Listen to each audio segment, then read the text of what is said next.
বাংলাদেশ চলচ্চিত্র তারকারা কোটা সংস্কার আন্দোলন নিয়ে এতদিন ফেসবুকে পোস্ট করে তাদের প্রতিক্রিয়া জানিয়েছেন, কিন্তু আজ 1 আগস্ট চলচ্চিত্রের সকল তারকারা ফার্মগেটের সামনে কোটা আন্দোলনের প্রতিক্রিয়া জানাতে রাস্তায় নেমেছেন ছাত্রদের সাথে। আন্দোলনের সকল তারকাদের সাথে দেখা গিয়েছেন বাংলাদেশের জনপ্রিয় চিত্রনায়ক সিয়াম আহমেদকে।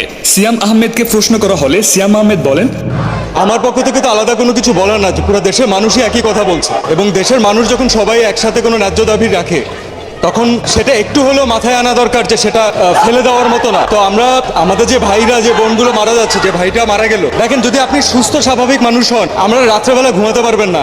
আমার কানে এখনো বাজে যে কারো পানি লাগবে, কারো পানি লাগবে। তো এটা যতদিন মাথায় থাকবে ততদিন পর্যন্ত আমরা শান্তিতে ঘুমাতে পারবো না। এবং এটা দেশের একজন নাগরিক হিসাবে আমরা তো সারা জীবন মানুষের জন্যই কাজ করেছি। আমরা যারা এন্টারটেনমেন্ট ইন্ডাস্ট্রিতে কাজ করি, আমরা কার জন্য কাজ করি? কোন ইন্ডিভিজুয়ালকে দেখানোর জন্য কাজ করি না, আমরা দেশের মানুষের জন্য কাজ করি। আপনি নিজেরটা বলেন, আপনার কোনো ক্লাসমেটের সাথে এমন হলে আপনি নিজে থাকতে পারতেন বাসায়? এর বিচার যতদিন পর্যন্ত না হবে ততদিন পর্যন্ত বাংলাদেশে কোনো মানুষ শান্তি পাবে না। এদিকে কোটা আন্দোলনে বন্দনকেও দেখা যায়। বন্দন বলেন,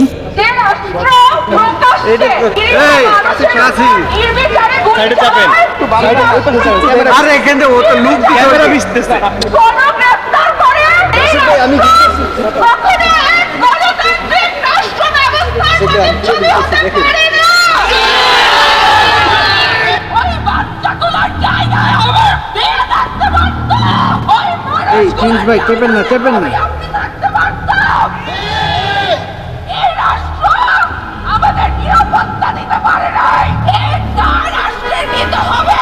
আমি এই সব অন্যায়ের সুষ্ঠু তদন্ত চাই এবং সংশ্লিষ্ট সকলকে বিচারের আওতায় আনা হোক এবং সেই বিচারের প্রকাশ্য প্রয়োগ আমরা দেখতে চাই। এছাড়া এই আন্দোলনে আরো দেখা যায় মোশাররফ করিমকেও। মোশাররফ করিম বলেন, আমরা সকল মানুষের পক্ষে এবং আমাদের দেশে যে অবস্থা বর্তমানে সৃষ্টি হয়েছে তাতে আমরা আসলে ঘরে বসে থাকার মতো অবস্থায় নাই।